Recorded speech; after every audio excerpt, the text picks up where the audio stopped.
আবার এই যারা অযোগ্য, এই অযোগ্য কিন্তু এক রকমের অযোগ্য না, 3 রকমের অযোগ্য আছে।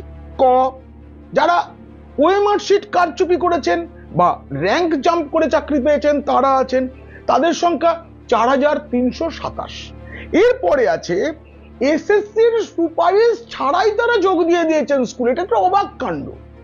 এসএসসি সুপারিশ করেনি কিন্তু তারা স্কুলে যোগ দিয়ে দিয়েছেন, এদের সংখ্যা 2823।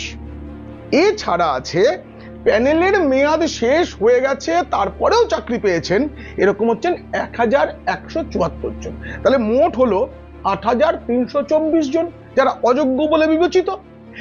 এদেরকে ওই বেতন ফেরত দিতে হবে 12% সুদ ইত্যাদি। কিন্তু আপনারা যদি ভুল করেন যে বাকি যারা রইলেন তারা সকলেই যোগ্য, তাহলে ভুল হবে।